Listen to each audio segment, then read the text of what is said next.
Hey guys, welcome back to another video. Today we're going to be looking at some teams that have been sent in for me from some followers and from subscribers as well. Make sure to check out my social media, CaptainFPL1 on Twitter, and don't forget to subscribe and hit the like button. I've been getting some really nice comments and good reviews from my videos, so I'm going to keep it going for you guys.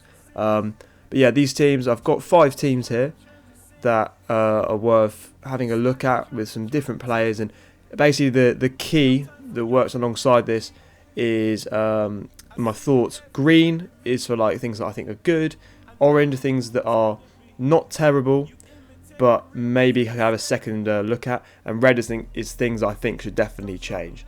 Without further ado, let's get straight into the video. Okay, so we start with Ali's team, and my first thoughts here: Salah and Sterling are covered, as well as KDB as well. So it's a strong midfield, a very good midfield along with Ryan Fraser. And the strong premium defenders as well: Robertson, Laporte. Laporte is one to obviously look at because he did pick up a knock today at the time of recording, so he might be missing the start of the season. We don't know yet, but obviously check out Community Shield on the Sunday, but we won't know the results of that until, well, we will when this is put up, so that is worth looking at. Keepers as well, it's a good strategy with Ryan and Button, because if Ryan doesn't play, Button will play. 8.5 million spent on the keepers, it means it removes the decision, which often hurt people when they do rotation strategy. So to have a cheap goalkeeper that will get you save points is a good option. The attack, again, there's nothing wrong with going with a budget attack with 6.5 million forwards. I think Deulofeu hasn't showed a lot in pre-season, which is a bit worrying for FPL Manager. He seems to be a lot more explosive, whereas Jota has been on fire. But obviously with Jota, Wolves are in Europa League. They've got some difficult fixtures to start the season with, apart from Burnley in game week 3. So I think I'm going to stay clear. Again, the one thing, and you can ask FPL discussion about this, I absolutely hate Craig Cathcart. I had him last year in a double game week, and he got me like, I think 1 point. And it's just, me and him have a terrible relationship. And I just think that Watford's defence is leaky. Although Craig Dawson might come in and shore it up, I'm not trusting Craig Cathcart. I think there's better 4.5 million options out there. And I'm not exactly going to suggest players in this video. I think I'm just going to give my opinion, and then the person can change it how they want. But I think avoid Watford. They've got quite a tricky start as well after like the first 3 games of the season. So I would say remove Craig Cathcart and maybe drop him down to, I don't know, a 4 million defender, an upgrade elsewhere, but it's what you can do with the money, basically. Okay, we come on now to Joe's team here, and this is quite a different team that I've seen especially on Twitter. And I want to start with the top 2 defensive covers. So they've got Liverpool City cover, which is excellent. Again, Laporte, as I said before, we just monitor that. Sterling, KDB, solid midfield options. I think KDB can have a great season this year, and the bench is nice and cheap. You know, you got a 4 million goalkeeper, 4.5 million midfielder, 4.5 striker, 4.5 defender, who obviously Joe's having a rotation option with Taylor and Diop, who work really well. They won't exactly maybe get clean sheets, but especially Taylor could get some attacking returns.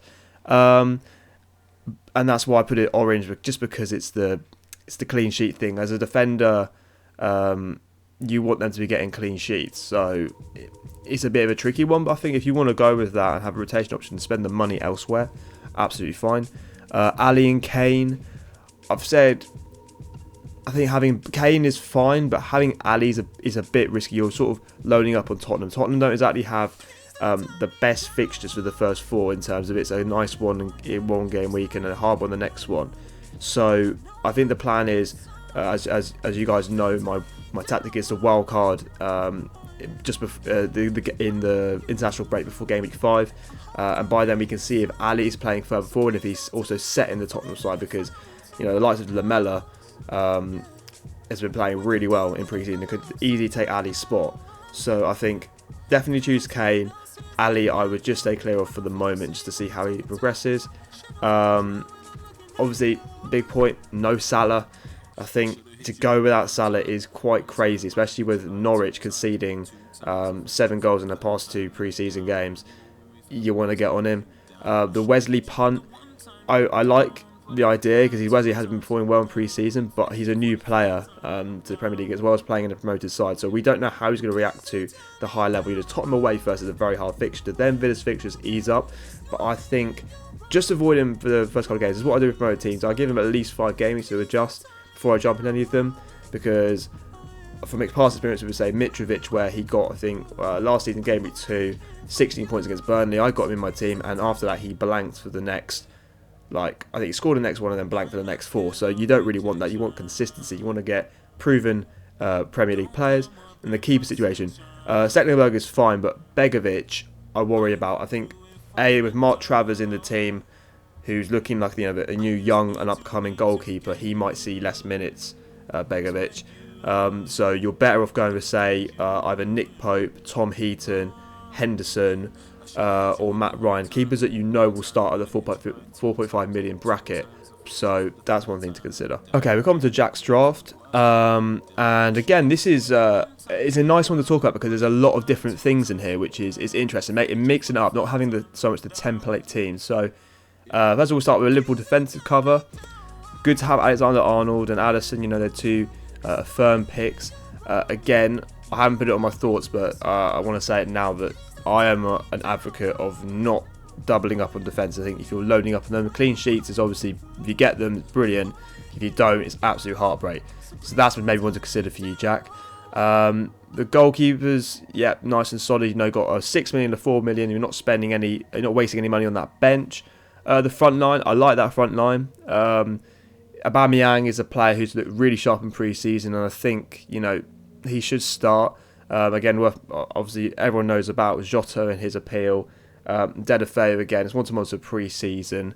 Lucas Moura is a player who he's been getting a bit more traction on Twitter, and I think that he should start the season up front with Harry Kane. Pre-season, the first game in the Champions Cup he looked very good, but in the Ali Cup it wasn't as good. But I think he's definitely one to look at. Promoted players, Jack's obviously he's got Stevens, Grealish, Aarons, who potentially might become very good assets in the rest of this season, but I do worry that they need time to adjust. So Stevens, he's been known as a marauding left back. He's 5 million though, which I think is quite expensive for a promoted defender, because you're not expecting him to get clean sheets. So I would actually recommend reducing the money to get a premium asset in the defence to make it more secure. And Bernardo Silva as well. I like him as a player, but for FPL, I don't think he's there. He's like sort of the assist of the assists, so I don't think he's going to get you many points. Mane, you shouldn't have in your teams. Come back from AFCON late, you're not even back in training yet, so he probably will miss the first game of the season, maybe even the second game week, we're not sure. So you need to get Salah in your team 100%. And also, I didn't put it down in my thoughts, but the bench, obviously Perez should be playing, and I'm probably just haven't touched your team for a while. But you got 2 4.5s on that bench, which is a lot of money spent. So I think if you downgrade Kafka and Aarons to 4 million, it gives an extra million to spend on Stevens to upgrade him to a 6 million defender. So you could be looking at like some Luka Dean, or Kyle Walker, or even John Stones and Zinchenko. So you have lots of options there. I think that would be better in spending your money wiser. Okay, now FPL Robert Ducky's team. I love the name as well. So let's go through his team. Salah and Sterling, essential players, got to have them as solid picks. They're going to return you points. Great captaincy rotation. What's not to love? The keeper tactic, 4.5 and a 4 million. Removes the decision, less pain. In case you have a 4.5 on your bench, let's say saying Man City keeps a clean sheet, gets a 9 points overall, and you're kicking yourself. Perez and Fraser as well, 2 solid picks. Perez, Tielemans, who do you go for? You can't respect them. Perez playing out position, linking up really well with Jamie Vardy. So I think if you go for either of them, you're going to get points. And Fraser is just a solid pick. He's going to definitely deliver the season, especially with David Brooks out for 3 months. Fraser should step up in terms of points returned, so definitely have him. Then I've got in sort of the amber section, Laporte. As I said before, with his injury, it's just one to monitor because he might not be there for the start of the season if the knock is really bad, and it will affect City's clean sheet potential. Double Liverpool defence. I'm a big advocate again of not having double defences, because if you don't get the clean sheet, it's painful. I had Alisson and Robertson last year, and although Robertson got me lots of returns even when there wasn't a clean sheet, Alisson would just get me 2 or 1. So it was painful, and I was punished in my mini league because lots of my opponents did not have double Liverpool defence, and that's where I would succeed if I got a clean sheet, but I would lose if there wasn't a clean sheet. Josh King, again, he's come out and said that he's going to want to score 20 plus goals, but end of the day, you can't take everyone's word for it. You have to sort of be proactive and think. Callum Wilson, there's a reason why he's £8 million pounds in FPL this year. And if we look at your team, my advice would be, if you downgrade Van Dijk to 5.5 million, downgrade Cathcart to 4 million, you can use that money to upgrade King to Wilson. So it's quite easy there. Because obviously all your strike force are 6.5 millions, and it's not a bad thing, but I think as the season progresses, the premium strikers will offer more money. So if you have Wilson, you have then an easier route to be able to get a premium striker. Jota, again, I said everything about Europa League and his fixture just once more, as well as Cutrone, who's come in, who may steal minutes from Jimenez and Jota, particularly with rotation. And Cathcart, I'm not a fan of the Watford defence, as I've said many times, so he's just one to monitor. But as I said, if you want to do the tactic to get Wilson, then you could take my word for it. We then come to Fabinho's team, and again, this is quite a different side that I've seen. This is not template at all. He's got the Liverpool cover, which is good, and he's got Kane as well, so he has Salah and Kane absolutely instead of Sterling. And you think that those three, along with Aubameyang, should all, get similar points this season. In orange, I've got Van Aanholt, Pereira. I think they are great picks attacking wise. I worry though with Van Aanholt, with Wan-Bissaka gone, will he get clean sheet points? Palace was solid last year, but I don't see them getting as good points. And if you're not going to wild card early on, Palace's fixtures do take a turn for the worse, I think, around game week 5. So that's what I'm saying. Then Pereira, Brendan Rodgers likes attacking here. Defensively, I don't know. If Maguire goes, it may affect the defensive potential of the Leicester back line. So that's just one to monitor. Pedro, I do like him as a pick. I think he's got the potential to return a lot of points this season, obviously with Hazard gone. But if you look at the Chelsea team, there's Willian, Pulisic, Hudson-Odoi when he comes back fit. So there's a lot of players who will be going for the 2 winger roles. So I would think to do a wait and see with him. Pedro might come good later on in the season, but if he's rotated, you'll be kicking yourself, because the FPL managers, the one thing you don't want is rotated players, because you just lose points. So that comes to the promoted players as well, and the new players. So Fabinho's got Trezeguet, Haller, Aarons, who are all promoted or new players. Now, my advice would be with the promoted players, just to give them a bit of time to adjust, because you don't know how they're going to react. They're playing in a much higher league. Trezeguet is new. Aarons is playing in a Norwich defence that can't defend at the moment, so I don't think he's going to get many points. And Haller, again, is a new player, so we don't know what's going to happen. So I would say just maybe avoid them for the first 3 or 4 games and just see how it goes.